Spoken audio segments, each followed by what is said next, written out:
रोशनी और रोनित की शादी हो रही होती है। पंडित जी शादी के मंत्रों को पढ़ना शुरू करते हैं। तभी वहां पर अभिमन्यु आ जाता है और वह कहता है, रुक जाइए पंडित जी, इतनी भी कोई जल्दी नहीं है। सभी अभिमन्यु को देखकर हैरान हो जाते हैं। रोनित उसे घूरते हुए कहता है, तुम होते कौन हो पंडित जी को रोकने वाले, और तुम्हें बुलाया किसने है? अभिमन्यु तेज कदमों से खुद मंडप पर चला जाता है और रोनित का कॉलर पकड़कर उसे लगभग खींचते हुए मंडप से नीचे ले आता है और कहता है, तुम्हारे सभी सवालों का मैं जवाब देता हूँ। सभी अपनी जगह पर खड़े हो जाते हैं और अभिमन्यु और रोनित को देखने लगते हैं। सभी लोग हैरान हो जाते हैं। रोनित अभी से अपना कॉलर छुड़ाता है और गुस्से से लगभग चिल्लाते हुए कहता है, तुम्हारी हिम्मत कैसे हुई ये करने की, और तुम यहाँ क्यों आए हो, किसने बुलाया तुम्हें? अभी कहता है, हिम्मत तो मेरी इससे ज्यादा करने की भी है, और मैं तुम्हें करके दिखाऊंगा अभी। रोनित कहता है, देखो, तुम्हें जो बकवास करनी है ना, बाद में कर लेना। अभी मुझे शादी करनी है और मैं अपनी शादी में किसी तरह का कोई भी प्रॉब्लम नहीं चाहता हूँ। वहाँ मेरी दुल्हन खड़ी है, मंडप पर मेरा इंतजार कर रही है। वह मंडप पर परेशान खड़ी रोशनी की तरफ इशारा करता है। अभी कहता है, शादी तो तुम तब करोगे ना जब मैं ये होने दूंगा। मैं ये शादी नहीं होने दूंगा। किसी को कुछ भी समझ में नहीं आ रहा होता है कि अभी यह सब कुछ क्या बोल रहा है और क्यों बोल रहा है। रोनित अपनी आंखें हैरानी से चौड़ी किए हुए कहता है, और तुम होते कौन हो यह शादी को होने से रोकने वाले? मैं कोई नहीं होता हूँ और मुझे कुछ खास फर्क भी नहीं पड़ता, लेकिन तुम जो झूठ बोलकर शादी कर रहे हो ना, ये मैं नहीं होने दूंगा। तुम पहले से ही शादीशुदा हो और तुम्हारा बच्चा भी है, उसके बाद भी तुम रोशनी से शादी कर रहे हो। अभी की आवाज तेज हो जाती है। ये सुनकर सभी हैरान होते हैं। रोनित का चेहरा उतर जाता है। अभी तक जो वह गुस्से में अभिमन्यु को देख रहा होता है, अब उसकी नजरें झुक जाती हैं। रोशनी किसी मूर्त की तरह चुपचाप खड़ी होकर अभी के चेहरे पर देख रही होती है। करुणा जी हैरानी से कहती हैं, ये तुम क्या कह रहे हो? अभी रोनित को खा जाने वाली नजरों से घूरते हुए अपने साथ लाए हुए कुछ पेपर्स और कुछ तस्वीरों को दिखाता है। वहां खड़े मोहित और धरा हैरानी से उन सबको देखने लगते हैं और फिर वह लोग उसे करुणा जी को भी दिखाते हैं। करुणा जी उसके मम्मी पापा की तरफ देखने लगती हैं और फिर वह रोनित की तरफ देखकर कहती हैं, यह सब कुछ क्या है? क्या कर रहा है अभिमन्यु? और उसने जो सब दिखाया है, इन सब का क्या मतलब है? रोनित को कुछ समझ में नहीं आता कि वह क्या बोले। अभिमन्यु कहता है, अब जवाब क्यों नहीं दे रहे हो, और तुम्हारा जोश क्यों ठंडा पड़ गया है? अभी तो बहुत चिल्ला रहे थे ना, अब बोलो। रोनित कहता है, तो तुम्हें क्या प्रॉब्लम है? करुणा जी कड़क आवाज में कहती हैं, उसे कोई प्रॉब्लम नहीं है, लेकिन हमें है प्रॉब्लम। तुमने इतनी बड़ी बात हमसे क्यों छुपाई? रोनित उनकी तरफ देखकर नॉर्मल आवाज में कहता है, आंटी पर बात यह है कि मेरी शादी हुई थी, लेकिन मेरा डिवोर्स हो चुका है और मेरा बच्चा भी मेरे साथ नहीं रहता, वह उसके साथ ही रहता है। तो जो बात तुम अभी अभिमन्यु के बताने के बाद बता रहे हो, वह तुमने पहले क्यों नहीं बताई? क्यों तुमने इतनी बड़ी बात हम लोगों से छुपाई? करुणा जी उसकी आंखों में देखते हुए बोलती हैं। रोनित कुछ नहीं बोल रहा होता है तो उसकी माँ कावेरी जी करुणा जी की तरफ देखकर कहती हैं, अब इन सब बातों का कोई मतलब ही नहीं था तो वह क्यों बताता ना? ना तो उस लड़की के साथ इसका रिश्ता है और ना उसका कोई भी किसी तरह का संबंध है हमसे, तो हम क्यों इस बारे में बेमतलब का जिक्र करेंगे? और सही कहें तो हमें याद भी नहीं था इन सब के बारे में। धरा कहती है, ये बहुत अच्छी बात कह रही हैं आप आंटी। इतनी बड़ी बात आपको याद नहीं थी, या आप लोगों के मन में किसी तरह का कोई चोर था जो आप लोगों ने इतनी बड़ी बात छुपाई? और अगर आज भाई ये सारी बातें नहीं बताते, तब तो ये बातें हमें कभी भी पता ही नहीं चलती। कावेरी जी कहती हैं, तो इन सबको जानकर तुम लोगों को करना क्या था? इन सब से इन दोनों की जिंदगी पर कोई असर नहीं पड़ने वाला है, और मुझे तो समझ में नहीं आ रहा कि ये किसी बाहरी इंसान के कहने पर हम लोग क्यों समय बर्बाद कर रहे हैं। शादी का मुहूर्त बीता जा रहा है, हमें उसे पूरी कर लेनी चाहिए। नहीं, जिस रिश्ते को झूठ से जोड़ने की कोशिश की जाए, उस रिश्ते का कोई भी भविष्य नहीं होता, और यह रिश्ता अब नहीं होगा। रोशनी, अभी के अभी तुम मंडप से नीचे आओ। करुणा जी ये तेज आवाज में कहती हैं। रोशनी उनकी तरफ देख रही होती है तो करुणा जी खुद वहां जाकर उसका हाथ पकड़कर ले आती हैं। तभी रोनित के पापा कहते हैं, आप किस घमंड से उसका हाथ पकड़कर मंडप से लाई हैं और इस रिश्ते को तोड़ रही हैं? आपको ऐसा लगता है कि आप लोग बहुत अच्छे हैं, आपकी बेटी में भी खामियां हैं, तभी मेरा बेटा उससे शादी कर रहा है। चलिए मानते हैं कि हमने आप लोगों से कुछ बातें छुपाई, तो अब तो बातें पता चल चुकी हैं ना, तो अब ज़्यादा ड्रामा करने की किसी को ज़रूरत नहीं है और शांति से शादी हो जाने दीजिए। बाकी की बातें हम बाद में करेंगे। नहीं, फैसला तो हो चुका है। अब ये शादी नहीं होगी। और क्या कहा आपने? मेरी बेटी में खामियां हैं? किसी तरह की कोई खामी नहीं है मेरी बेटी में। समझे आप लोग? और आप लोग अभी तक यहाँ पर खड़े क्यों हैं? चुपचाप से यहाँ से चले जाइए। करुणा जी कहती हैं। कावेरी जी चिल्लाते हुए बोलती हैं, क्या कहा आपने? आपकी बेटी में कोई खामी नहीं है? अगर कमियां बताने लगे ना, तो फिर आप हमारे पैर पकड़ लेंगे कि हम कितने महान हैं, जो आप लोगों की इतनी खामियों के बावजूद आपकी बेटी से अपने बेटे की शादी करवा रहे हैं। यह सुनने के बाद अभी मोहित और धरा बहुत गुस्सा हो जाते हैं। मोहित गुस्से से उनकी तरफ बढ़ रहा होता है, तभी धरा उसका हाथ पकड़ लेती है। कावेरी जी उन लोगों को देखकर कहती है, अरे अभी तो बस थोड़ी सी बात कही तो इतना गुस्सा आ गया है। अभी पूरी बात तो सुन लो, और आज मैं पूरी बात कहकर ही जाऊंगी। तुम लोगों को बहुत घमंड है ना, और बहुत अकड़ से तुम्हारी माँ ने कहा कि कोई कमी नहीं है उनकी बेटी में, तो कमियां तो मैं अभी गिनाती हूँ। वह एक बच्चे की माँ है, सरोगेट मदर है, न जाने कहाँ कहाँ रह भी चुकी है, किसके किसके घर में भी रही है, और पता नहीं कैसा कैसा रिश्ता रहा है। उसके बाद भी तुम लोगों को अकड़ है कि तुम लोग महान हो। करुणा जी चुप हो जाती हैं। मोहित और धरा की नजरें भी झुक जाती हैं और रोशनी की आंखें भर जाती हैं। अब मनु जब रोशनी की आंखों में आंसू देखता है, तो वह लगभग चिल्लाते हुए कहता है, बस बहुत बोल चुके हैं आप लोग, और बहुत सुन लिया हम लोगों ने। अब एक शब्द भी नहीं, क्योंकि अब मैं एक शब्द भी रोशनी के खिलाफ नहीं सुनूंगा। रोनित अभी के बिल्कुल करीब आ जाता है और कहता है, क्यों, सच सुनकर तुम्हें क्यों इतना बुरा लग रहा है? और क्या कहा तुमने कि तुम नहीं सुनोगे तो क्या कर लोगे? हाँ, कर क्या करोगे? वह जानबूझकर अभिमन्यु को धक्का देता है। अभिमन्यु उसका हाथ पकड़ लेता है और कहता है, अपनी हद में रहो, वरना तुम्हारी इस हरकत का जवाब देना मुझे भी बहुत अच्छे से आता है। रोनित कहता है, तुम क्यों हमारी पर्सनल मैटर में इंटरफेयर कर रहे हो? चुपचाप से चले जाओ यहाँ से। अभिमन्यु कहता है, अगर तुमने अपने पेरेंट्स को बोल दिया होता ना, तो मुझे इंटरफेयर करने की जरूरत नहीं पड़ती। क्या तुम्हें बिल्कुल भी बुरा नहीं लग रहा कि तुम जिस लड़की से शादी करने वाले हो, उसके बारे में तुम्हारे घर वाले इतनी घटिया बातें कर रहे हैं, और तुम उनको चुप कराने के बजाय उनका सपोर्ट कर रहे हो? रोनित कहता है, मैं उनको चुप क्यों कराऊं? उन्होंने कुछ गलत तो नहीं कहा। बिल्कुल सही बोला उन्होंने, और मैं उनका इसमें पूरा सपोर्ट करता हूँ। वह ऐसी है, तभी सबने उसके बारे में ऐसा कहा है। ये सब कमियां हैं उसमें, और मैं उस पर यह एहसान कर रहा हूँ। समझे तुम? इसलिए अब चुपचाप से यहाँ से निकल जाओ। अभी गुस्से से अपनी मुट्ठियों को भींच लेता है और अपने जबड़ों को कसते हुए कहता है, बिल्कुल चुप हो जाओ, एक शब्द भी रोशनी के खिलाफ मत बोलना, वरना बिल्कुल भी अच्छा नहीं होगा, समझे? रोनित कहता है, और रोकेगा कौन मुझे उसके बारे में कुछ भी बोलने से? मैं तो बोलूंगा। वह है घटिया। अभी उसको उंगली दिखाते हुए कहता है, रोनित, यहाँ खड़े लोगों के सब्र का इम्तिहान मत लो, समझे? अगर तुमने बोला तो मैं तुम्हारा मुंह तोड़ दूंगा। रोनित कहता है, मैं बोलूंगा कि वह घटिया। अभी तुरंत उसके चेहरे पर एक पंच देता है और फिर उसको कॉलर पकड़कर चिल्लाते हुए कहता है, वह बिल्कुल पवित्र है, और अगर उसके बारे में बोला ना तो मुझसे बुरा कोई नहीं होगा। यह बोलने के बाद वह वापस से उसके चेहरे पर मारने लगता है। तभी रोनित के पापा आकर उसे बचाने की कोशिश करते हैं। मोहित भी अभिमन्यु को रोनित से दूर करता है। मोहित कहता है, आप लोग प्लीज कोई ड्रामा मत कीजिए और यहाँ से चले जाइए। माँ ने कहा ना, अब कोई भी शादी नहीं होगी। रोनित कहता है, अच्छा तो तुम भूल गए हो कि अगर ये शादी नहीं हुई तो फिर तुमने जो सपने देखे उनका कुछ नहीं होगा। मोहित कहता है, मैंने अपने सपनों की डील अपनी दी की जिंदगी के साथ खेलने की नहीं की थी। मुझे फर्क नहीं पड़ता है, तुमने अभी भी उस पेपर्स पर साइन नहीं किए हैं, और मैं उस पर तुम्हारे साइन चाहता भी नहीं हूँ। चले जाओ यहाँ से। कावेरी जी कहती हैं, अच्छा है, हम तो चले जाएंगे, लेकिन अपनी बहन का सोचा है? कौन हाथ थामेगा उसका? क्या कोई उसके साथ शादी करेगा? और ये जो लड़का यहाँ पर इतनी बातें कर रहा है, क्या वह थामेगा उसका हाथ? चिल्लाकर उसने कह तो दिया कि वह बहुत पवित्र है, तो क्या ऐसी जगह पर उसके साथ फेरे लेगा?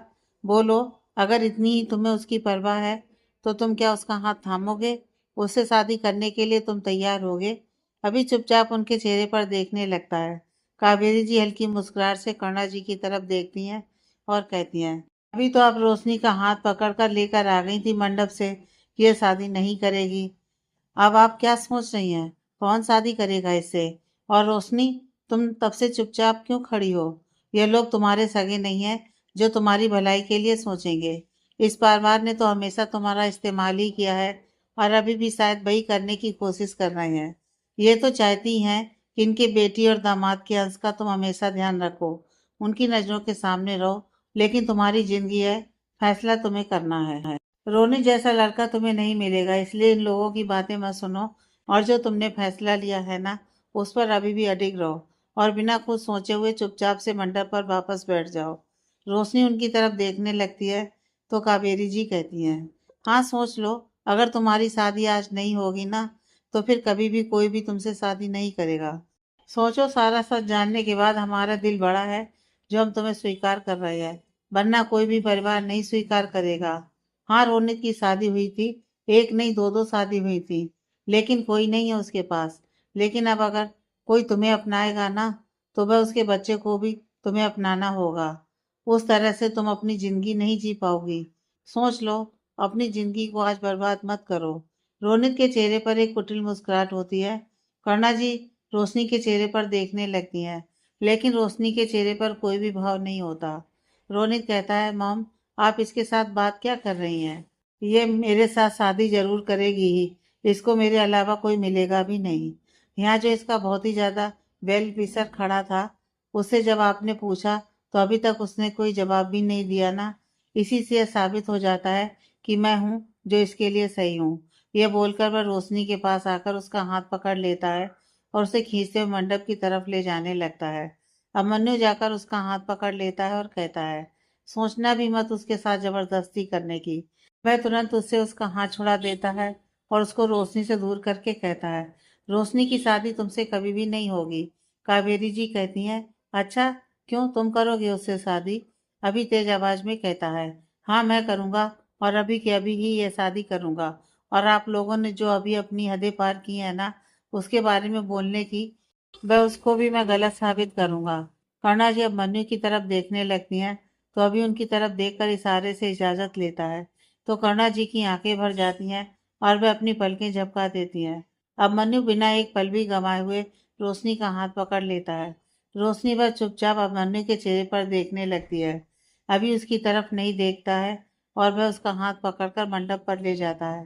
पंडित जी वहां खड़े होते हैं। अब मन्नू कहता है, पंडित जी शादी की रस्में शुरू कीजिए। पंडित जी उसको बैठने के लिए कहते हैं। वह बैठ जाता है। धरा रोशनी के पास चली जाती है और वह भी उसे बिठा देती है। धीरे धीरे शादी की सारी रस्में होने लगती हैं। सामने जल रही अग्नि कुंड पर बस रोशनी की नजर टिकी हुई होती है। वह बस जल रही आग को देखकर अपने जीवन के बारे में सोच रही होती है कि कैसे उसकी किस्मत ने काफी समय पहले अब मनुष्य उसे अनजाने में मिलाया था और आज वह उसके साथ उसका कितना बड़ा रिश्ता जोड़ रही है। एक ऐसा बंधन जोड़ रही है जो जन्मों जन्मों के लिए जुड़ गया है। रोनित और उसकी फैमिली जब रस्मों को होते हुए देखती है तो वह लोग गुस्से से वहां से चले जाते हैं। अब मन्नू बिल्कुल सख्त चेहरे से पंडित जी की तरफ देख रहा होता है और वह जो उसे बता रहे होते हैं वह चुपचाप उन सारी रस्मों को कर रहा होता है। करुणा जी बस एकटक अब मन्नू के चेहरे पर देख रही होती हैं और उसे ढेर सारे आशीर्वाद दे रही होती हैं। वह मन में कहती हैं, ईश्वर, आज आपने मेरी सबसे बड़ी मुराद पूरी कर दी है। मैं तो बिल्कुल ही उम्मीद छोड़ चुकी थी कि मेरी रोशनी के जीवन में अब मन्नू कभी आएगा भी, लेकिन आपने ऐसी माया दिखाई कि दोनों हमेशा के लिए एक दूसरे से जुड़ रहे हैं। बस अब इन दोनों का साथ ऐसे ही बनाए रखें और ये लोग अपने जीवन में हमेशा ऐसे ही खुश रहें। धरा के चेहरे पर भी बहुत ही अच्छी मुस्कुराहट होती है। वह मोहित के चेहरे पर देखती है तो मोहित मुस्कुरा देता है और कहता है, मैं कितना गलत था ना, जो रोनित को अपनी दी के लिए सही मान रहा था। वह कितना बुरा है। अगर दी की शादी हो जाती तो फिर मैं अपने आप को कभी माफ नहीं कर पाता। धरा कहती है, लेकिन ऐसा कुछ हुआ नहीं ना, सब कुछ बहुत अच्छा है ना, तो आप प्लीज कुछ भी मत सोचो। मोहित भी अपना सर हाँ में हिला देता है। ईशान जब बाहर आने की जिद करने लगता है तो मीना जी उसे लेकर बाहर आ जाती हैं और जब वह मंडप पर इस तरह से अमनी और रोशनी को साथ में बैठे हुए शादी की रस्मों को करते हुए देखता है तो वह करुणा जी से कहता है, नानी माँ, ये क्या हो रहा है? मामा और फ्रेंड क्यों बैठे हुए हैं? करुणा जी मुस्कुराकर कहती हैं, क्योंकि अब वे आपके फ्रेंड नहीं हैं, बल्कि आपके पापा हो गए हैं। यह सुनने के बाद ईशान बस उनके चेहरे पर देखने लगता है। तो करुणा जी उसे अपनी गोद में लेकर कहती हैं, हाँ, आप हमेशा कहते थे ना कि आपका दोस्त बनी है। उसके मम्मी और पापा दोनों साथ में रहते हैं। आपके पापा कहाँ हैं? तो वह आपके पापा हैं। अब वह हमेशा आपके साथ रहेंगे। आपको उनको बुलाना नहीं होगा। ईशान ये सुनकर बहुत खुश हो जाता है। थोड़ी देर बाद शादी की रस्में पूरी हो जाती हैं और पंडित जी उन्हें करुणा जी का आशीर्वाद लेने के लिए कहते हैं। दोनों उनका आशीर्वाद लेते हैं। करुणा जी प्यार से रोशनी के गाल पर हाथ रखकर कहती हैं, हमेशा खुश रहो। फिर वह अभी के सर पर हाथ रखती हैं और हाथ जोड़कर कहती हैं, आज तुमने जो किया मैं वह कभी भी नहीं भूलूंगी। अभी उनका हाथ पकड़ लेता है और कहता है, आंटी आप ये कहकर मुझे पराया कर रही हैं। करुणा जी उसके गले लग जाती हैं। ईशान अपनी बाहें फैला देता है और अभी को गोद में लेने के लिए कहता है। अभी उसे गोद में उठा लेता है तो वह उसके गाल पर किस कर देता है और कहता है, आप मेरे पापा हो ना? अभी को यह सब सुनकर बहुत हैरानी होती है। तो ईशान कहता है, नानी माँ ने मुझे अभी कहा, मैं बहुत हैप्पी हूँ। अब मैं बनी को बताऊंगा कि मैं भी अपने पापा के साथ रहता हूँ और अब मैं भी बहुत स्ट्रांग हो गया हूँ। अब मन्नी और रोशनी एक दूसरे की तरफ देखने लगते हैं। करुणा जी कहती हैं, आज जो कुछ भी हुआ इन सबसे मैं जानती हूँ कि तुम्हारे घर वाले बहुत ज़्यादा परेशान होंगे। तुम्हारे लिए बहुत मुश्किल होगा सब कुछ समझाना। अब मन्नू कहता है, थोड़ा मुश्किल तो होगा, लेकिन आप परेशान मत होइए। अब ये मेरा परिवार है और मैं इसे संभालने की पूरी कोशिश करूँगा। करुणा जी कहती हैं, वह तो मुझे पता है। धरा अपनी दीदी की विदाई की तैयारी करो। धरा खुश होकर कहती है, हाँ माँ बिल्कुल, लेकिन मेरा इनके साथ दो दो रिश्ता है। यहाँ ये दी है और जब मैं अपने भाई के घर जाऊंगी तो वहां पर भी मेरी भाभी होंगी। करुणा जी मुस्कुराकर कहती हैं, हाँ बिल्कुल।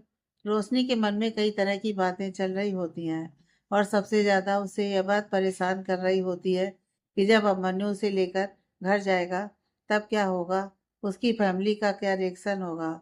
अब मन्नू भी इसी बारे में सोच रहा होता है। दोनों अचानक ही एक दूसरे की तरफ देखते हैं, लेकिन अब मन्नू तुरंत ही रोशनी की तरफ से अपनी नजरें फेर लेता है और ईशान की तरफ देखकर मुस्कुराने लगता है। रितु जी काफी परेशान होकर अपने हॉल में इधर से उधर घूम रही होती हैं। रणविजय जी सोफे पर आराम से बैठे हुए उनको देख रहे होते हैं और कहते हैं, रितु, तुम इतनी ज्यादा क्यों परेशान हो रही हो? आराम से बैठ जाओ ना। अभी को जब आना होगा तब वह आ जाएगा। रितु जी उनकी तरफ देखकर कहती हैं, मुझे तो यह समझ में नहीं आ रहा कि तुम इतने आराम से कैसे बैठे हुए हो। तुम्हें याद है ना कि अभी ने कहा है कि हम घर जल्दी आ जाएंगे। उसे हमसे कुछ अर्जेंट बात करनी है। रणविजय जी कहते हैं, हाँ तो उसने कहा है अर्जेंट बात करनी है, तो क्या हो गया? तुम्हारे परेशान हो जाने से कुछ हो जाएगा क्या? रितु जी कहती हैं, रणविजय तुम खुद सोचो, अभी को ऐसी क्या बात करनी है जो वह ऑफिस में नहीं कर सकता, जिस वजह से उसने हमें घर पर बुलाया है। कुछ ना कुछ तो बड़ी बात होगी ही ना। रणविजय जी उठकर उनके पास आ जाते हैं और उनका हाथ अपने हाथ में लेकर कहते हैं, तो तुम इतना क्यों परेशान हो रही हो?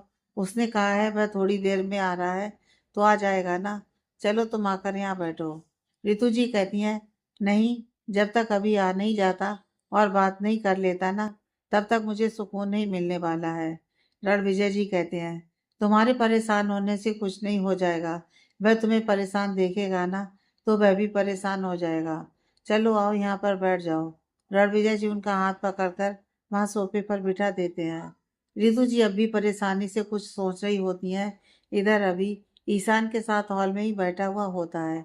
तभी वहां पर धरा आती है और करुणा जी को कहती है, माँ दीदी जाने की सारी तैयारियां हो गई हैं।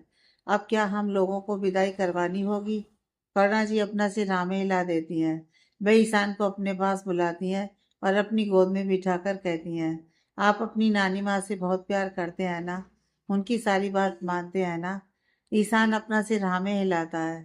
करुणा जी कहती हैं, तो आज मैं जो कहूँगी वो आप मानेंगे? ईशान वापस अपना सिर हाँ में हिलाता है। करुणा जी कहती हैं, आपको पता है आप अपने पापा के साथ उनके घर पर जाएंगे और वहाँ रहेंगे। वहाँ पर आपको और भी लोग मिलेंगे, तो आप वहाँ जाकर बिल्कुल भी शरारत नहीं करेंगे। जो आपकी मम्मा कहेंगी करने के लिए आप वो करेंगे ना? ईशान कहता है, हाँ नानी माँ, मैं मम्मा की सारी बात मानूंगा। कर्णा जी प्यार से उसके गाल पर हाथ रखकर कहती हैं, मुझे पता है मेरा ईशान बहुत समझदार है। वह हमेशा सबकी बातें सुनता है। ईशान कहता है, नानी माँ, आप नहीं चलोगे हमारे साथ? कर्णा जी कहती हैं, नहीं बेटा, आप अपने पापा के साथ उनके घर पर जाओगे ना? ईशान कहता है, नहीं, मैं वहाँ आपके बिना नहीं जाऊंगा। मामा मामी भी नहीं जाएंगे बेटा। मोहित उनके पास आकर घुटने पर बैठ जाता है और कहता है। ईशान उसके चेहरे पर देखने लगता है। वहां पर आपकी मम्मा होंगी, आपके पापा होंगे और वहां पर और भी अंकल आंटी होंगे। मोहित उसे समझाता है। ईशान करुणा जी को पकड़ लेता है और कहता है, नहीं, मैं आप लोगों को छोड़कर नहीं जाऊंगा। करुणा जी उसका सिर सहलाते हुए कहती हैं, अभी तो आपने कहा ना कि आप सारी बातें मानोगे, फिर आप क्यों जिद कर रहे हो? आपको जाना होगा उन लोगों के साथ। और आप ही तो कहते थे ना कि आपको अपने फ्रेंड के साथ रहना है।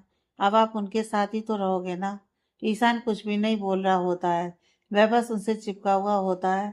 अभी कहता है, अगर ईशान का मन नहीं है तो कोई बात नहीं है ना। वैसे भी रोशनी आ रहे या मेरे साथ घर आए, क्या फर्क पड़ता है? दोनों घर उसके अपने ही हैं। कर्णा जी कहती हैं, नहीं बेटा, रोशनी को तुम्हारे साथ जाने देना ही ठीक होगा। ईशान तो बच्चा है, उसे इन सब चीजों की समझ नहीं है, लेकिन हमें तो है। अभी कहता है, लेकिन ईशान इन सबसे दुखी है और मुझे ये ठीक नहीं लगता। मेरे लिए किसी भी रस्म से ज्यादा ईशान की खुशी मायने रखती है। कर्णा जी कहती हैं, मैं जानती हूँ, तुम फिक्र मत करो, वह दुखी नहीं होगा। मैं उसे समझाती हूँ ना। वह ईशान के सर को सहलाने लगती हैं और कहती हैं, ठीक है, आपको नहीं जाना ना, तो आप मेरे साथ ही रहिए। आपके फ्रेंड जा रहे हैं अपने घर। ईशान तुरंत अपना सर उठा लेता है और अभी की तरफ देखने लगता है। करुणा जी कहती है, क्या हो गया? आप अपने पापा के साथ जाओगे या हमारे साथ रहोगे? ईशान करुणा जी की गोद से तुरंत उतर जाता है और अभी के पास जाकर उसका हाथ पकड़ लेता है और कहता है, मैं पापा के साथ जाऊंगा। अभी मुस्कुराकर उसको गोद में उठा लेता है। करुणा जी कहती हैं, अब हमें देर नहीं करनी चाहिए। अभी ईशान को लेकर घर से बाहर निकल जाता है। रोशनी करुणा जी के गले लग जाती है और फिर उनसे अलग होकर हाथ जोड़कर कहती है, माँ, मुझे माफ कर दीजिएगा। मैंने शेफाली से वादा किया था कि मैं हमेशा आपके साथ रहूंगी और आपका साथ निभाऊंगी, लेकिन मैं ऐसा नहीं कर रही हूँ। करुणा जी उसके हाथ अपने हाथ में लेकर कहती हैं, अपने मन पर किसी तरह का भी बोझ रखने की जरूरत नहीं है। आज ये शादी करके अभिमन्यु का हाथ थामकर तुमने मेरे लिए बहुत बड़ा काम किया है और तुम मेरी फिक्र मत करो। मैं बिल्कुल ठीक हूँ और मेरे साथ मोहित और धरा है ना। ये लोग मेरा अच्छे से ख्याल रखेंगे और नहीं रखेंगे तो मैं तुम्हारे पास आ जाऊंगी ना। क्यों? रोशनी की आंखें भरी हुई होती हैं। वह अपने चेहरे पर हल्की मुस्कुराहट लाकर अपना सिर हाँ में हिला देती है और वापस से करुणा जी के गले लग जाती है। करुणा जी उसके सर को सहलाते हुए कहती हैं, हमेशा खुश रहो। ईश्वर तुम्हारे जीवन में ढेरों खुशियां दे। रोशनी धरा से गले लग जाती है और कहती है, अपना ध्यान रखना और माँ का भी। ठीक है? धरा अपना सिर हाँ में हिला देती है। रोशनी जब मोहित के पास जाती है तो मोहित अपना सिर नीचे किए हुए खड़ा रहता है। रोशनी कहती है, क्या हुआ, आपने दी से नहीं कहोगे कुछ क्या? मोहित तुरंत उसके गले लग जाता है और रोते हुए कहता है, दी, मुझे माफ कर दीजिए। अपने लालच में मैंने देखा भी नहीं कि मैं अपने हाथों से आपकी जिंदगी बर्बाद कर रहा हूँ। अगर आपकी शादी रोने से हो जाती तो फिर क्या होता? रोशनी कहती है, मोहित प्लीज अपने आप को दोस्त मत दो। ऐसा कुछ तो हुआ नहीं ना। सब बिल्कुल ठीक है, तो तुम फिक्र मत करो। मोहित उसके चेहरे पर देखकर कहता है, दी, आप मुझसे नाराज तो नहीं है ना? रोशनी कहती है, नहीं, बिल्कुल भी नहीं। मैं अपने छोटे भाई से नाराज हो सकती हूँ क्या? उसने तो जो भी किया सिर्फ मेरे लिए किया है ना। वह तो सिर्फ मेरा अच्छा चाहता था। मोहित वापस उसके गले लग जाता है और कहता है, सच में दी, आप बहुत अच्छी हैं। रोशनी उसके सर पर हाथ रखती है और कहती है, अपना ध्यान रखना और माँ का और धरा का भी। मोहित अपने आंसुओं को पोंछते हुए कहता है, हाँ, मैं माँ और धरा को लेकर चंडीगढ़ चला जाऊंगा और वहीं हम लोग रहेंगे। रोशनी उदासी से कहती है, मुझे इतना पराया मत करो। बहुत मुश्किलों से मुझे मेरा परिवार मिला है। सालों बाद मेरी माँ मुझे मिली है।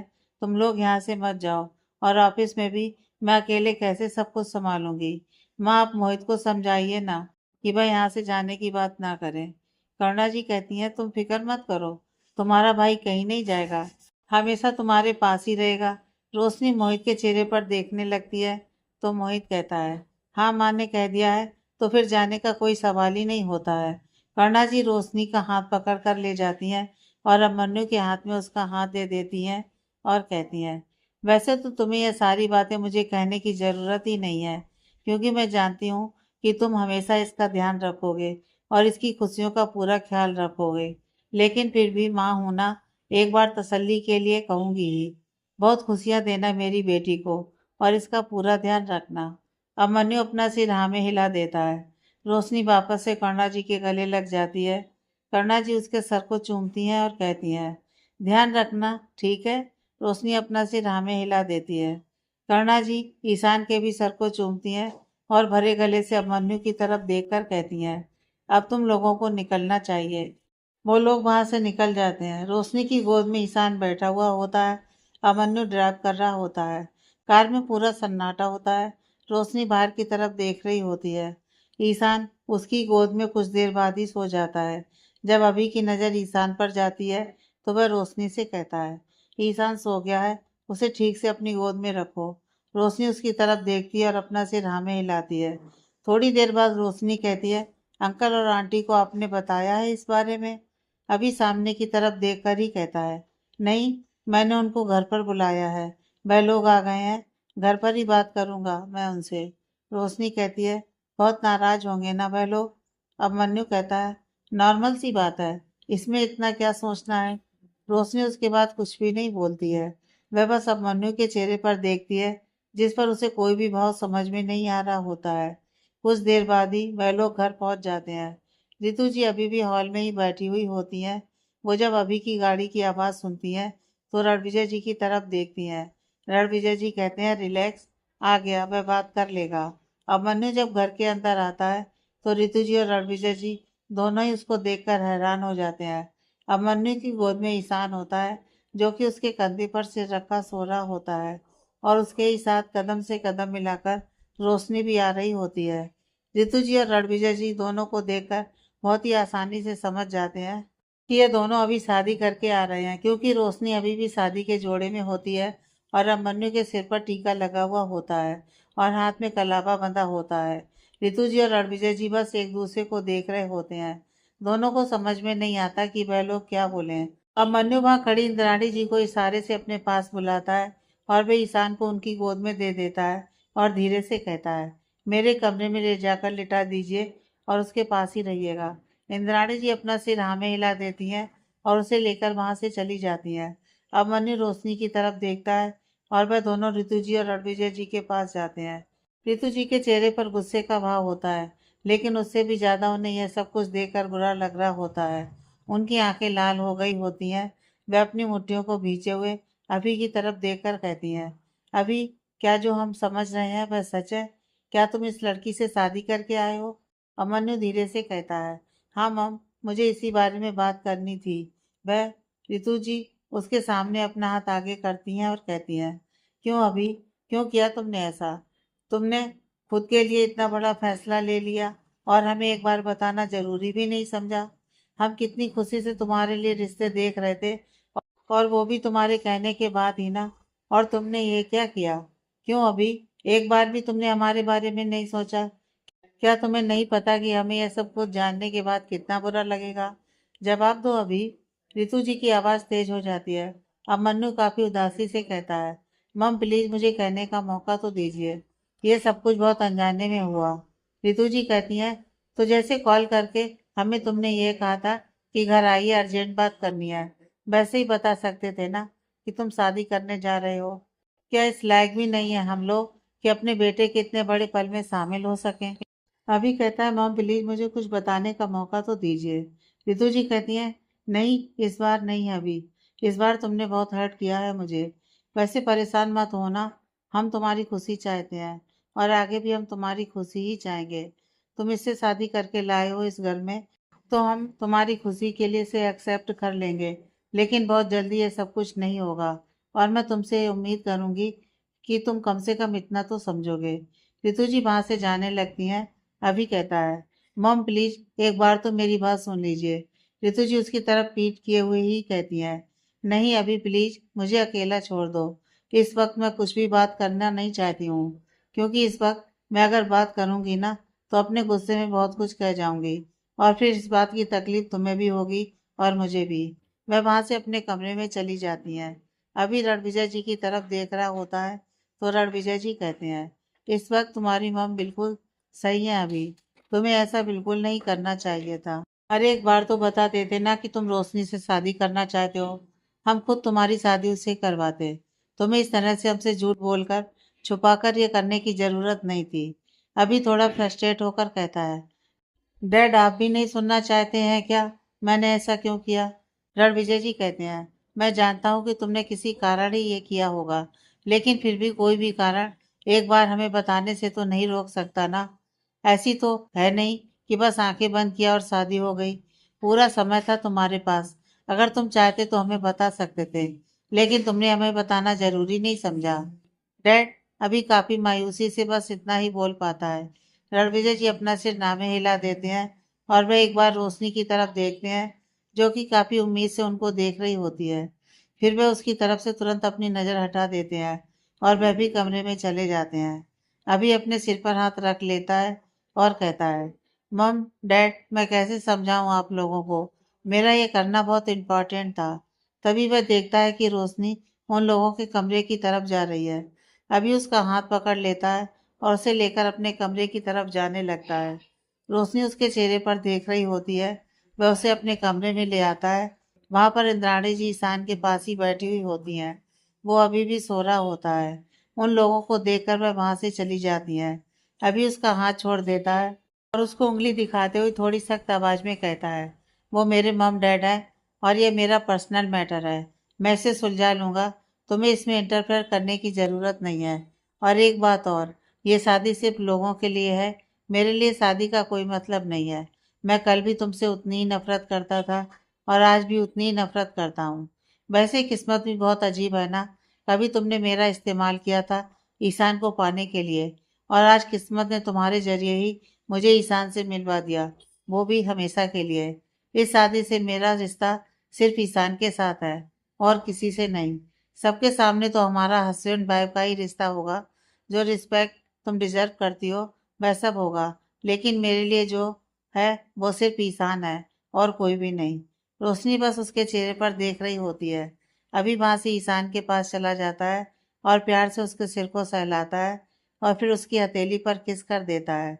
उसके ऊपर की चादर को ठीक कर देता है और वहां से चला जाता है। रोशनी अपने आप से कहती है, मैं जानती हूँ अभिमन्यु कि आप मुझसे बहुत ज़्यादा नाराज हैं और जिस तरह से ये शादी हुई है और आपके पेरेंट्स आपसे नाराज हैं, उस वजह से आप बहुत दुखी हैं। लेकिन मैं आपसे वादा करती हूँ, मैं हमेशा आपका साथ दूंगी। मैंने जो फेरे लिए हैं आपके साथ और जो कस्में खाई हैं उनको मैं ज़रूर पूरा करूंगी। मैं इस रिश्ते को पूरे दिल से निभाऊंगी। आप मुझे अपना कुछ माने ना माने, लेकिन मेरे लिए आप और ये परिवार ही मेरा सब कुछ है। अब मनु जब रणविजय और ऋतु जी के रूम में आता है तो वो लोग वहां पर नहीं होते हैं। वह परेशान होकर वापस हॉल में आता है। तभी उसे इंद्राणी जी दिखती है। वह उनसे पूछता है कि वह लोग कहाँ गए हैं और जाने से पहले कुछ बताया है क्या। अभी परेशान होकर उनसे ये सारे सवाल कर रहा होता है। इंद्राणी जी कहती हैं, नहीं ये तो नहीं बताया कि कहाँ जा रहे हैं, लेकिन कहा है कि डिनर से पहले आ जाएंगे। अमन्यु परेशान हो जाता है। इंद्राणी जी कहती हैं, क्या हुआ, आप इतना परेशान क्यों हो गए? अब मन्नू कहता है, नहीं कुछ भी नहीं। इंद्राणी जी वहां से चली जाती हैं।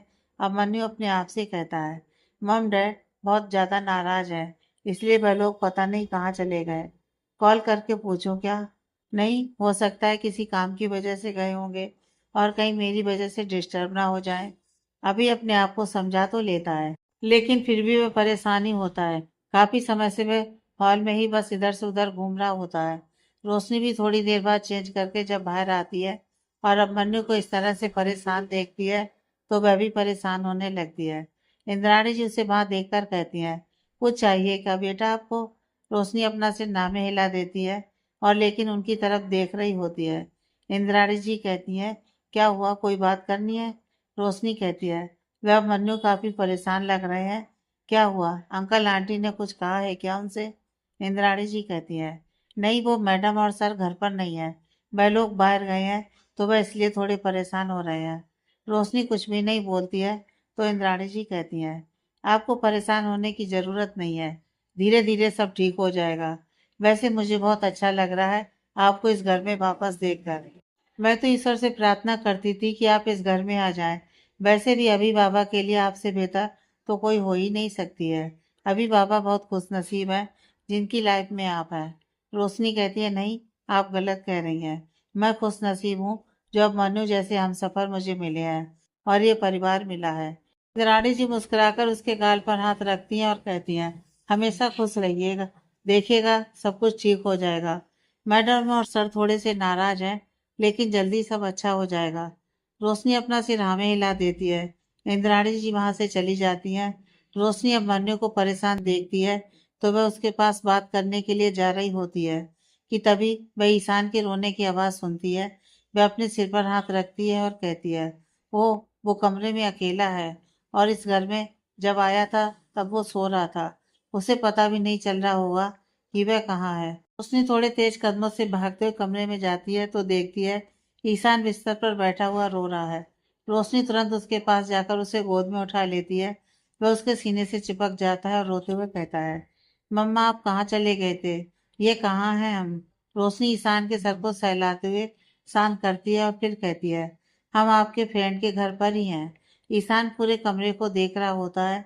रोशनी कहती है, क्या हुआ? क्या देख रहे हो आप? ईशान कहता है, मम्मा मुझे यहाँ अच्छा नहीं लग रहा है, मुझे नानी माँ के पास जाना है। रोशनी कहती है, लेकिन आपने ही तो कहा था ना कि आपको अपने फ्रेंड के घर जाना है। ईशान उसकी तरफ देखने लगता है। रोशनी कहती है, क्या हुआ ईशु? ईशान कहता है, मम्मा मुझे बनी से मिलना है, उसे कैसे पता होगा कि अब मैं यहाँ पर हूँ? रोशनी मुस्कुराते हुए कहती है, हम उसे बता देंगे जब वह अपने ट्रिप से वापस आ जाएगा तब। ईशान खुश हो जाता है और कहता है, मम्मा फ्रेंड कहाँ है? मुझे उनके पास ले चलिए ना। रोशनी को सोचकर कहती है, वह अपना काम कर रहे हैं ना, फ्री होंगे तो मैं आपको लेकर चलूंगी, ठीक है? ईशान अपना सिर हाँ में हिला देता है, लेकिन वह मायूस बैठा होता है। रोशनी कहती है, वैसे आपको पता है हम आपके ढेर सारे टॉयज भी लेकर आए हैं, तो हम उन सबसे खेलेंगे, ठीक है? ईशान खुश हो जाता है। रोशनी उसके कुछ खिलौनों को निकाल कर उसे दे देती है। वह बैठ पर ही उन सबके साथ खेलने लगता है। रोशनी अपने आप से कहती है, अब मन्नू मैं जानती हूँ कि ये वक्त आपके लिए बहुत मुश्किल है। आप बहुत दुखी हैं क्योंकि अंकल आंटी दुखी हैं, लेकिन मुझे पूरी उम्मीद है कि वह लोग जल्दी इस रिश्ते को स्वीकार कर लेंगे। रणविजय जी और रितु जी जब वापस आते हैं तो दोनों का मूड थोड़ा ठीक होता है। अभी जब उनको देखता है तो तुरंत ही उनके पास चला जाता है और रितु जी के गले लग जाता है। फिर उनसे अलग होकर उनका हाथ पकड़कर उनके और रणविजय जी की तरफ देखकर कहता है, मॉम डैड आप लोग कहाँ चले गए थे? मैं कब से आपका वेट कर रहा था। दोनों हैरानी से पहले अभी के चेहरे पर देखते हैं, फिर एक दूसरे के चेहरे पर देखने लगते हैं। अमन्यु भी उन लोगों को ही देख रहा होता है। तभी इंद्राणी जी वहां पर आ जाती हैं और कहती हैं, मैम सर, आप लोगों ने अच्छा किया जो आ गए। आपको पता है पिछले 3 घंटे से अभी बाबा यही हॉल में ही परेशान बैठे हुए हैं। वैसे इतने तो परेशान तब भी नहीं होते थे जब छोटे थे और आप लोगों का वेट करते थे। मैंने एक दो बार कहा भी कि आप लोगों ने कहा है कि आ जाएंगे थोड़ी देर में, लेकिन फिर भी ये बात सुन ही नहीं रहे थे। रितु जी अब मन्नू के चेहरे को देखकर अच्छे से समझ जाती हैं कि वह काफी परेशान था, तो वह मुस्कुराकर अभी के गाल पर हाथ रखती हैं और कहती हैं, इतना परेशान होने की क्या जरूरत थी, हम तो बताकर ही गए थे ना। अभी अपनी नजर नीची कर लेता है। रणविजय जी कहते हैं, अरे हम लोग यहीं खड़े रहेंगे या बैठेंगे भी? अभी साइड हट जाता है। रणविजय जी उसका हाथ पकड़ लेते हैं और उसके साथ जाकर वहीं सोफे पर बैठ जाते हैं। इंद्राणी जी कहती हैं, मैं आप लोगों के लिए कुछ लाऊं? रणविजय जी कहते हैं, नहीं, अब डिनर का टाइम हो रहा है, आप डिनर ही लगवा दीजिए। इंद्राणी जी अपना सिर हाँ में हिलाकर वहां से चली जाती हैं। अभी अपनी नजर नीचे किए हुए ही बैठा होता है। रणविजय जी कहते हैं, क्या हुआ, क्यों परेशान थे हम लोगों को लेकर? अभी कहता है, मैंने आप लोगों को बहुत हर्ट किया है ना, प्लीज मुझे माफ कर दीजिए। वो मुझे सच में नहीं समझ आया कि इतनी जल्दी में ये सब कुछ हो गया, वरना मैं कभी भी।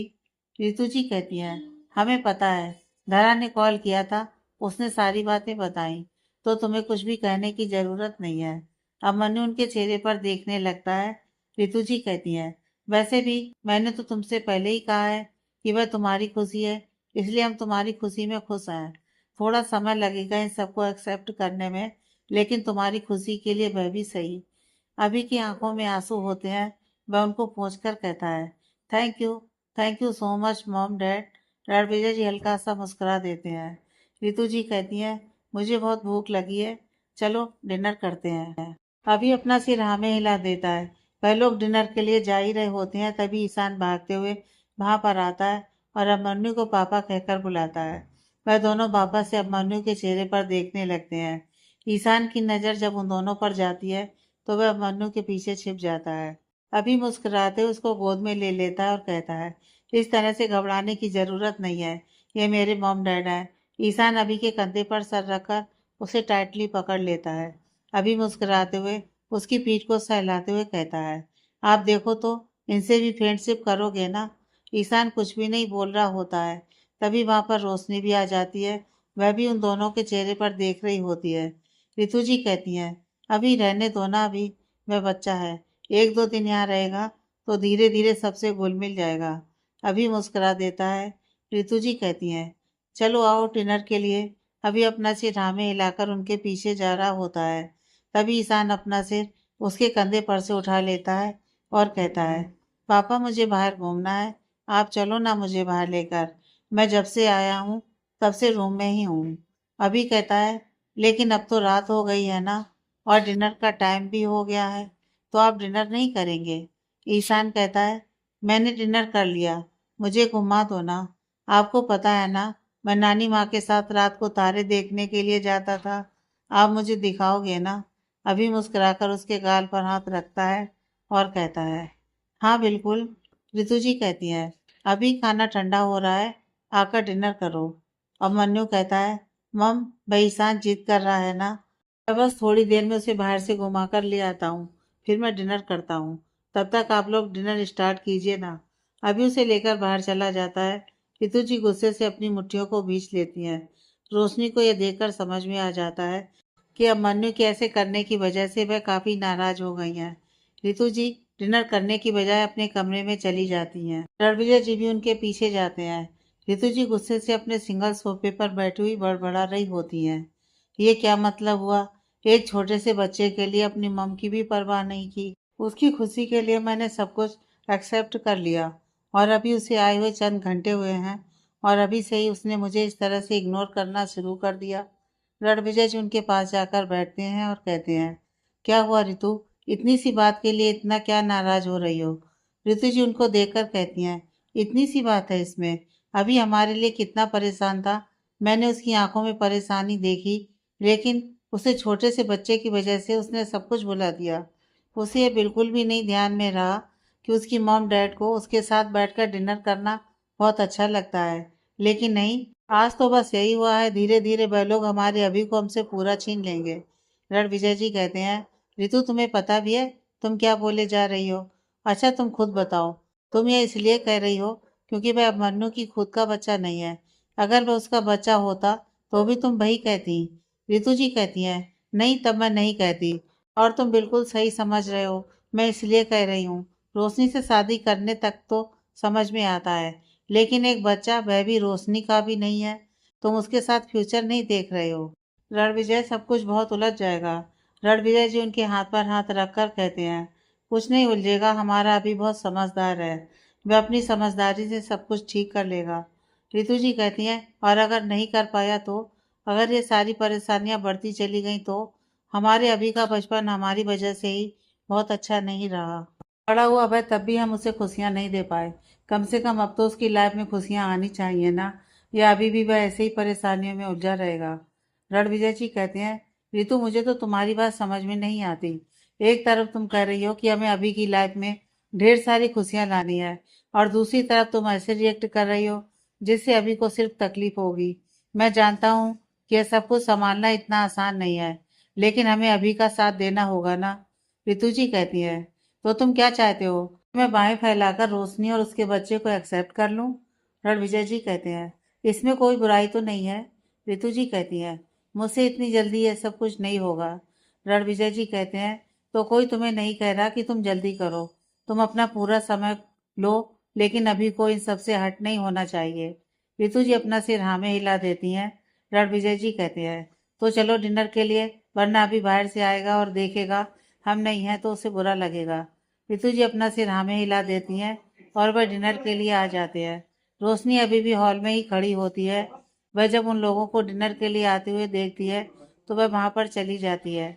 रितु जी उसके चेहरे पर देखकर कहती हैं, अपने बच्चे को उतने समय के लिए तो संभाल सकती हो ना, जितने समय मेरा भी मेरे साथ हो। रोशनी अपना सिर हाँ में हिलाती है।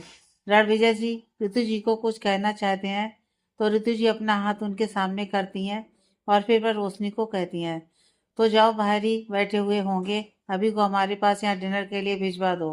रोशनी वहां से चली जाती है। वह बाहर निकल ही रही होती है, तभी अभिमन्यु अंदर आ जाता है। उसके साथ ईशान गोद में होता है, जो कि खिलखिलाकर हंस रहा होता है। उसको इस तरह हंसता हुआ देखकर रोशनी के चेहरे पर भी मुस्कुराहट आ जाती है। अभी जैसे ही रोशनी को देखता है तो वह अपना चेहरा मायूस कर लेता है। ईशान जब रोशनी को देखता है तो वह कहता है, मम्मा आपको पता है पापा ने मुझे कितने सारे स्टोरी बताई हैं। मैं आपको ढेर सारी स्टोरी बताऊंगा। रोशनी उसे अपने गोद में लेने के लिए हाथ आगे करती है और कहती है, आओ बता दो। ईशान उसकी गोद में आ जाता है। रोशनी कहती है, मैं अंकल आंटी आपका वेट कर रहे हैं। अभी ईशान के सर पर हाथ रखकर कहता है, मैं थोड़ी देर में आ रहा हूँ, ठीक है। ईशान अपना सिर हाँ में हिला देता है। अभी वहां से डिनर के लिए चला जाता है। रोशनी वहीं खड़ी होकर देखती है। जब अब मन्नू वहां पर डिनर के लिए जाता है तो रितु जी के चेहरे पर मुस्कुराहट आ जाती है। अभी भी मुस्कुराकर उनसे बातें करने लगता है। तभी ईशान रोशनी के गाल पर हाथ रखकर कहता है, मम्मा चलो ना, मुझे नींद आ रही है। रोशनी अपना सिर हाँ में हिला देती है और वो ईशान को लेकर कमरे में लौट जाती है। अब मन्नू कमरे में काफी देर रात को आता है। जब वह कमरे में आता है तो देखता है ईशान सो रहा है और रोशनी उसके पास बेड पर बैठी हुई अपना सर पीछे बेड रेस्ट में लगाया हुआ है। उसकी आंखें बंद हैं और उसका हाथ ईशान के सर पर है। अब मन्नू कुछ देर रोशनी के चेहरे पर देखते रहता है, फिर तुरंत उसे अपनी नजरें हटा लेता है और ईशान के पास जाकर उसके सर पर किस करता है। तभी रोशनी की आंखें खुल जाती हैं। वह मन्नू के चेहरे पर देखकर धीरे से कहती है, आप आ गए। अभी उसकी तरफ देखता है लेकिन कुछ बोलता नहीं। वह ईशान की चादर को ठीक करने का नाटक करता है और वहां से एक तकिया को उठा लेता है और लेकर सोफे पर रख देता है। रोशनी कहती है, आप यहाँ पर आराम से सो जाइए ना, मुझे कोई प्रॉब्लम नहीं है, मैं वहां पर सोफे पर सो जाऊंगी।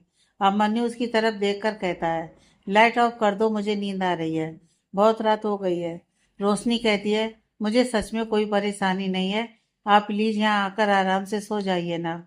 अब मन्नू बिना कुछ बोले वहां आता है और लाइट ऑफ कर देता है और जाकर आराम से सोफे पर लेट जाता है। रोशनी उसको वहां लेटे हुए बस उसे देख रही होती है। अब मन्नू की नजर जब उस पर जाती है तो वह अपनी नजरें उसकी तरफ से दूसरी तरफ कर लेता है। रोशनी भी वहीं आराम से लेट जाती है। वो अपने मन में कहती है, पता नहीं अब मन्नू मैं आपके दिल में अपने लिए जगह बना भी पाऊंगी या नहीं।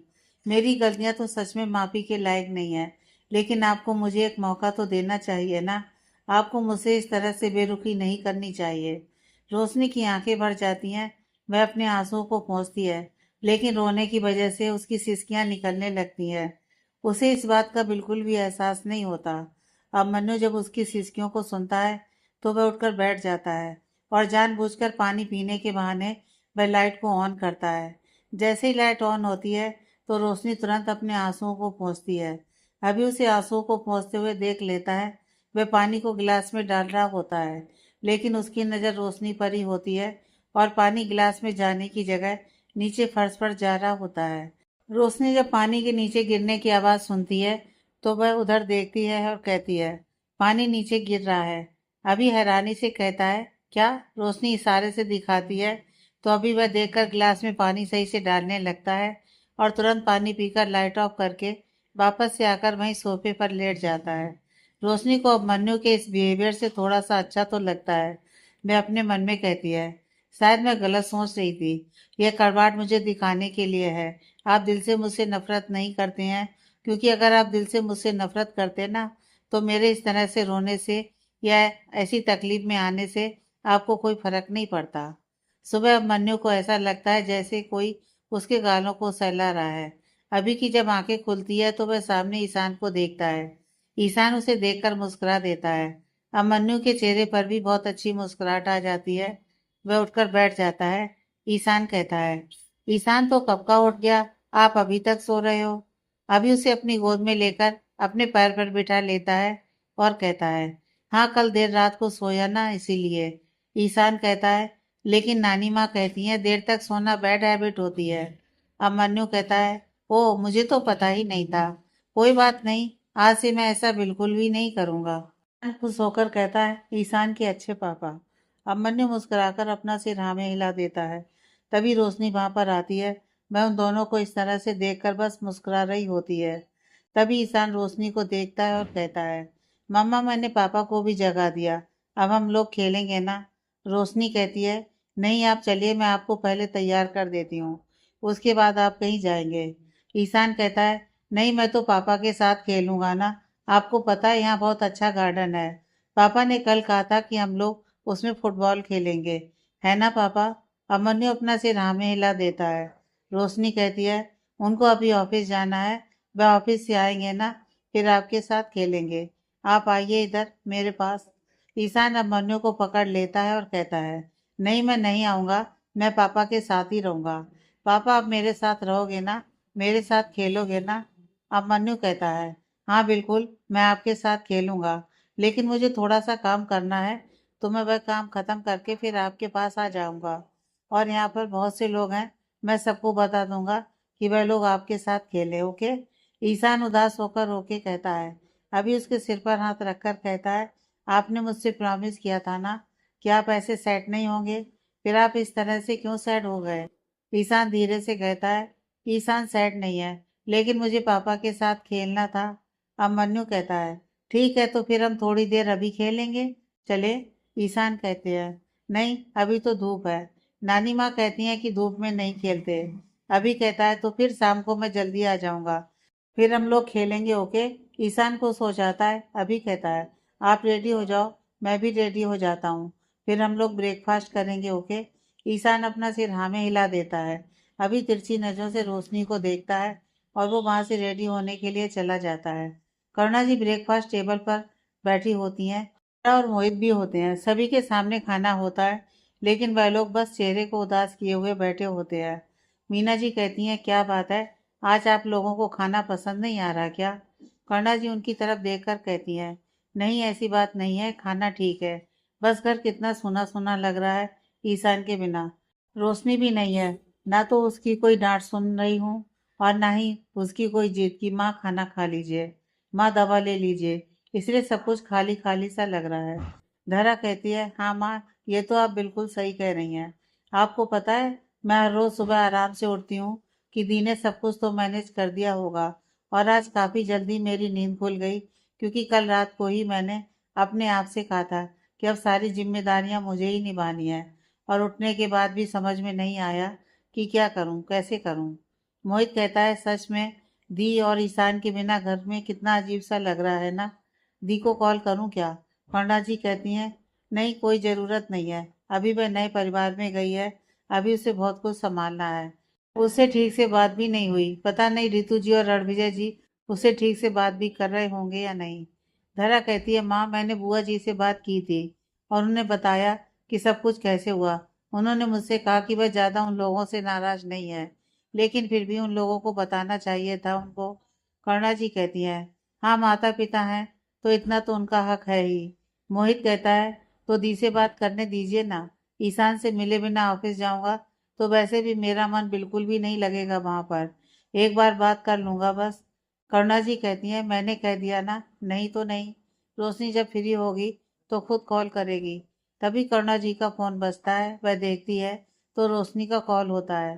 करुणा जी कहती हैं, तुम लोग उसे याद कर रहे थे, उसने कॉल कर ही दिया है। मोहित कहता है, माँ पहले मैं बात करूँगा। वह उनके हाथ से फ़ोन ले लेता है। रोशनी ने वीडियो कॉल किया होता है।